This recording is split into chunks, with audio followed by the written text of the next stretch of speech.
Bismillahirrahmanirrahim. This is Hasnain Mahmood and you are watching my YouTube channel Chem Catalyst for you. इस video में हम सीखेंगे alkyl group के बारे में। तो alkyl group is a hydrocarbon group derived from alkane by the removal of one hydrogen atom। यानी जो आपका अल्काइल ग्रुप है, ये जो अल्केन्स होते हैं, अल्केन में से एक हाइड्रोजन एटम को रिमूव करके इसको बनाया जाता है। अल्केन्स का जो जनरल फार्मूला है दैट इज CnH2n+2। तो जब आप इसका वन हाइड्रोजन रिमूव कर देंगे तो you will get general formula CnH2n+1। तो इनका जो जनरल फार्मूला है CnH2n+1 जो कि हासिल होता है by the removal of one of the hydrogen of an alkane group। They are often represented by the letter R। इनको R से रिप्रेजेंट किया जाता है। आपने बेशुमार लिटरेचर में जो है वो देखा होगा कि R ग्रुप लिखा होता है, उसके साथ कोई भी जो है वो फंक्शनल ग्रुप जो है वो अटैच होता है। And they are often seen as substituent attach to the other functional group, कि ये किसी दूसरे फंक्शनल ग्रुप के साथ एज अ सब्स्टिट्यूएंट जो है वो अटैच होते हैं, या एज अ ब्रांच जो है ये आर ग्रुप्स अटैच होते हैं। जैसे आपने इस तरह की जो है वो कोई एग्जांपल्स देखी होंगी, ROH।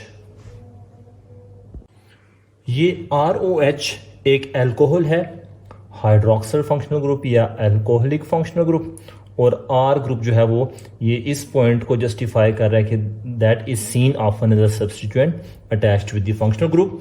साथ हम ये भी देख रहे हैं कि इसको लेटर आर से रिप्रेजेंट किया जा रहा है। और तीसरी चीज़ कि इसको बनाया कैसे जाता है। तो formation of alkyl group is, हम एक एग्जांपल देते हैं कि CH4 मीथेन एक हाइड्रोकार्बन है अल्केन। आप इसमें से एक हाइड्रोजन रिमूव कर दें, यू गेट CH3। तो ये जो CH3 है ये एक अल्काइल ग्रुप है क्योंकि ये एक हाइड्रोजन एटम रिमूव करने से बना फ्रॉम दी अल्केन। तो ये मीथेन से क्या बन जाएगा, मीथाइल ग्रुप।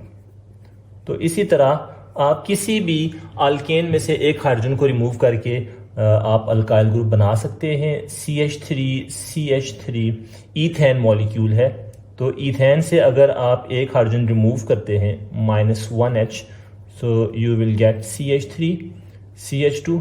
तो ये क्या है, दिस इज ईथाइल। तो इस तरह आप जो है अल्काइल ग्रुप्स उनको बना सकते हैं। अब हम बात करते हैं टाइप्स ऑफ अल्काइल ग्रुप्स।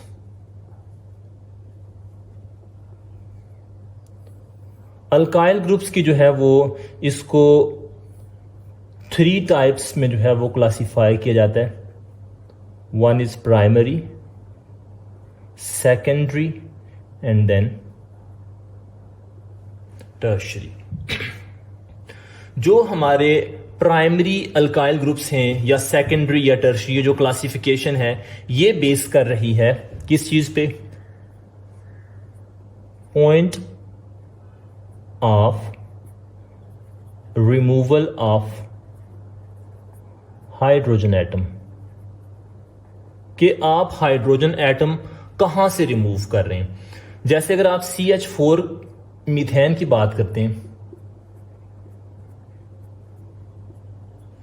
तो CH4 में आप देख सकते हैं कि all 4 hydrogens they are chemically equivalent. तो ये केमिकली इक्विवेलेंट होने की वजह से आप किसी एक हाइड्रोजन को, जिस मर्जी हाइड्रोजन को आप रिमूव कर दें, आपके पास एक ही पॉसिबिलिटी है और वो ये है कि CH3 मिथाइल ग्रुप, अगर आपने ये वाला हाइड्रोजन एटम रिमूव कर दिया तो ये पॉइंट ऑफ अटैचमेंट होगा कि यहां से ये मिथाइल ग्रुप किसी दूसरे फंक्शनल ग्रुप के साथ अटैच होगा या एज अ ब्रांच यहां से कनेक्ट होगा। इसी तरह अगर आप ईथेन मॉलिक्यूल देखते हैं CH3 तो इसमें भी आप देख सकते हैं कि दोनों carbon atom and hydrogen atoms they are chemically equivalent. तो इसमें भी जो रिमूवल ऑफ हाइड्रोजन एटम है उसकी एक ही पॉसिबिलिटी है, CH3CH2। यानी अगर आप यहां से एक हाइड्रोजन को रिमूव कर रहे हैं या अगर आप यहां से एक हाइड्रोजन को रिमूव कर रहे हैं तो CH2 एंड CH3 दोनों देखें क्या है, दे आर सिमिलर। तो यहाँ हम ये भी कह सकते हैं कि जो इथेन से इथाइल ग्रुप बन रहा है उसकी भी एक ही पॉसिबिलिटी है। फिर अगर हम प्रोपेन की बात करते हैं, CH3 CH2 CH3, तो यहां से जो रिमूवल ऑफ हाइड्रोजन एटम है ये दो तरह की पॉसिबिलिटीज में आ रहा है। एक ये कि अगर आप टर्मिनल कार्बन एटम से जो हाइड्रोजन्स हैं उनको रिमूव कर दें तो आपके पास बनेगा CH3 CH2 CH2, यानी अगर आप यहां से एक हाइड्रोजन एटम को रिमूव कर रहे हैं। और दूसरी इसकी पॉसिबिलिटी क्या है कि आप जो सेंट्रल कार्बन एटम है CH3 CH एंड CH3, ये यानी इस कार्बन एटम से आपने क्या किया, रिमूव कर दिया एक हाइड्रोजन एटम को। तो अब ये जो होगा इसका पॉइंट ऑफ कनेक्शन होगा, यहां से ये बॉन्ड बनाएगा और ये एज अ सब्स्टिट्यूएंट अगर ट्रीट हो रहा है या एज अ सब्स्टिट्यूएंट कहीं पे अटैच है तो इसका पॉइंट ऑफ अटैचमेंट ये होगा। देन अगर आप यहां से एक हाइड्रोजन एटम जो है वो इसको रिमूव कर रहे हैं तो ये CH2 CH2 CH3, तो ये जो आपका ग्रुप है ये और ये दोनों क्या है, ये सिमिलर हैं। तो प्रोपेन से प्रोपाइल ग्रुप बनने की दो पॉसिबिलिटीज हैं, एक में टर्मिनल कार्बन एटम से हाइड्रोजन एटम्स का रिमूवल हो और दूसरी पॉसिबिलिटी में सेंट्रल कार्बन एटम से ग्रुप्स जो हैं वो या हाइड्रोजन एटम वो रिमूव हो जाए। इसी तरह अगर आपके पास ब्यूटेन है तो ब्यूटेन से ब्यूटाइल ग्रुप अगर आपने बनाना है तो ये क्वेश्चन आपके लिए है कि ब्यूटेन से ब्यूटाइल बनाने की कितनी पॉसिबिलिटीज हो सकती हैं, यानी कितने टाइप ऑफ ब्यूटाइल ग्रुप्स जो हैं वो जनरेट हो सकते हैं इससे।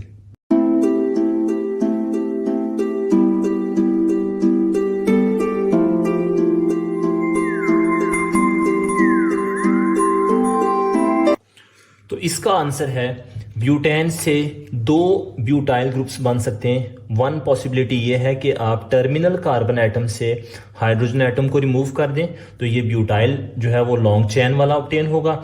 और अगर आप जो है वो जो ये CH2 ग्रुप्स हैं इन CH2 से एक हाइड्रोजन एटम जो है वो रिमूव कर रहे हैं तो इससे second type of butyl group बनेगा। तो यहां तक हम अगर देखें तो मिथाइल ग्रुप का बनना मीथेन से सिंगल पॉसिबिलिटी है, इथेन से इथाइल का बनना ये भी अगेन एक सिंगल पॉसिबिलिटी है। तो जब भी ये दो group as a substituent attach हैं कहीं पे भी तो इनके साथ कोई प्रीफिक्स यूज नहीं होगी क्योंकि हमें पता है कि इनकी पॉसिबिलिटी ही एक है। तो मिथाइल हमेशा as a methyl group, ethane ethyl group without any prefixes use होंगे। लेकिन जब हम बात करेंगे प्रोपाइल ग्रुप की तो प्रोपाइल में आगे हमने देख लिया कि इसके बनने की दो पॉसिबिलिटीज हैं। अगर तो ये हो कि ये इस तरह लॉन्ग चेन की शक्ल में अटैच है तो यानी टर्मिनल कार्बन एटम से हाइड्रोजन एटम जो है वो रिमूव हुआ है तो इसको हम कहेंगे दिस इज एन प्रोपाइल। और अगर ये सेंट्रल कार्बन एटम से हाइड्रोजन को रिमूव हुआ तो दैट इज आइसोप्रोपाइल। तो जब propyl group as a substituent attach होगा तो उसमें फिर उसको मेंशन करना जरूरी होगा कि प्रोपाइल कौन सा है, आइदर इट इज आइसोप्रोपाइल और एन प्रोपाइल। सिमिलरली अगर आपके पास ब्यूटाइल ग्रुप है तो ब्यूटाइल ग्रुप में भी मेंशन करना जरूरी होगा क्योंकि इसके भी जो बनने की पॉसिबिलिटीज हैं वो मोर देन वन है। तो आपको ये मेंशन करना जरूरी है कि ये ब्यूटाइल कौन सा है, ये एन ब्यूटाइल है, दिस इज एन ब्यूटाइल और आइसोब्यूटाइल। तो ये हमने इनका देख लिया mode of formation of alkyl group, alkyl group किस तरह से बन रहे और उनका point of removal of hydrogen atom कैसे है। तो इस बेस पे हम इनको क्लासिफाई कर रहे हैं प्राइमरी, सेकेंडरी एंड टर्शरी। तो एक जो प्राइमरी अल्काइल ग्रुप होगा वो उसको अगर आप डिफाइन करें तो आप यूं कह सकते हैं कि आप primary alkyl group is one where carbon atom which is bonded with the functional group is further connected or bonded with one more carbon atom। अगर आप यहां पे इसके साथ OH ग्रुप अटैच कर दें या इधर ये अटैच कर दें OH ग्रुप इसके साथ तो ये किस कैटेगरी में आ रहा है, अगेन प्राइमरी में आ रहा है कि जिस कार्बन एटम के साथ से हमने हाइड्रोजन को रिमूव किया और जो डायरेक्टली बॉन्डेड है फंक्शनल ग्रुप के साथ वो कार्बन एटम मजीद एक और कार्बन के साथ कनेक्टेड है। तो ये प्राइमरी। इस तरह आप प्रोपाइल वाले में देख लें तो प्रोपाइल में अगर ये एन प्रोपाइल है तो एन प्रोपाइल में आप देखें जो point of attachment with the functional group है वो कार्बन एटम डायरेक्टली एक ही कार्बन एटम के साथ, अब आप स्टूडेंट ये भी कहते हैं कि आगे तो दो कार्बन एटम कनेक्टेड हैं, तो बेसिकली जो कार्बन एटम फंक्शनल ग्रुप के साथ कनेक्टेड है वो कार्बन एटम डायरेक्टली एक ही कार्बन के साथ अटैच है। अब ये कार्बन आगे जितने मर्जी कार्बन एटम के साथ कनेक्टेड हो, इसका जो पॉइंट ऑफ अटैचमेंट होना चाहिए, जो पॉइंट ऑफ बॉन्ड होना चाहिए, वो एक ही कार्बन एटम के साथ होना चाहिए। तो ये भी किस कैटेगरी में आएगा? It lies under primary. फिर सेकेंडरी में कौन सा होगा कि जहां पे ये जो पॉइंट ऑफ अटैचमेंट है, जिधर ये फंक्शनल ग्रुप के साथ अटैच होता है, ये वाला कार्बन एटम मजीद दो कार्बन एटम के साथ डायरेक्टली बॉन्डेड होना चाहिए। तो ये भी क्या होगा? This is secondary alkyl group. यहां पे अगर आप एन ब्यूटाइल और आइसोब्यूटाइल में देख लें तो एन ब्यूटाइल जो है ये एक प्राइमरी अल्काइल ग्रुप है, आइसोब्यूटाइल जो है एक सेकेंडरी अल्काइल ग्रुप होगा। ब्यूटेन का एक आइसोमर है which is isobutane CH3 CH3 CH3 and 1 hydrogen atom. इसमें अगर आप इस हाइड्रोजन एटम को रिमूव कर देते हैं तो ये इसका पॉइंट ऑफ अटैचमेंट होगा, और जब ये इसका पॉइंट ऑफ अटैचमेंट होगा किसी फंक्शनल ग्रुप के साथ X Y any functional group, तो आप देख सकते हैं कि ये वाला कार्बन एटम जो फंक्शनल एटम के साथ कनेक्टेड है ये फर्दर आगे 1 2 3 तीन कार्बन एटम के साथ और कनेक्टेड है, तीन कार्बन के साथ बॉन्डेड है। तो हम इसको कहेंगे कि this is a tertiary alkyl group. अब हम बात करेंगे nomenclature of alkyl group. Alkyl group का नॉमेनक्लेचर बहुत सिंपल है और करना क्या है, जस्ट आपने अल्केन का ANE इसको रिमूव कर देना है और ऐड कर देना है YL, यानी ANE of the alkane is replaced with YL। जैसे हमने प्रीवियसली देखा कि मीथेन है तो मीथेन से हमने ANE रिप्लेस कर दिया YL से तो ये मीथाइल बन गया। इसी तरह ईथेन ईथाइल में, प्रोपेन प्रोपाइल में। अब हम यहाँ पे कुछ एब्रीविएशंस जो हैं वो देखते हैं अल्काइल ग्रुप्स की। जैसे मिथाइल है तो मिथाइल को एब्रीविएट किया जाता है ME से। इसी तरह ईथाइल है तो ET। देन प्रोपाइल अगर हो तो PR। अब प्रोपाइल के आगे हमने दो जो है वो टाइप्स देखी थी कि प्रोपाइल N प्रोपाइल भी हो सकता है और प्रोपाइल आइसो प्रोपाइल भी है। तो अगर N प्रोपाइल है तो हम इस तरह NPR, और अगर ये आइसो है तो आइसो PR। और अगर आपके पास एक चीज यहां पे हम और ऐड करते हैं, अगर आपके पास बेंजीन रिंग है जहां पे हर कार्बन एटम के साथ एक हाइड्रोजन एटम कनेक्ट है, तो अगर यहां पे बेंजीन में से किसी एक हाइड्रोजन एटम को आपने रिमूव कर दिया, यानी इसका अगर आप फार्मूला देखें C6H6, तो हाइड्रोजन एटम रिमूव करने से C6H5।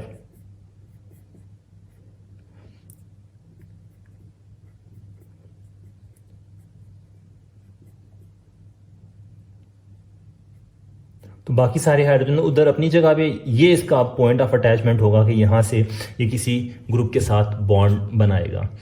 तो बेंजीन से ये फिनाइल हो जाएगा।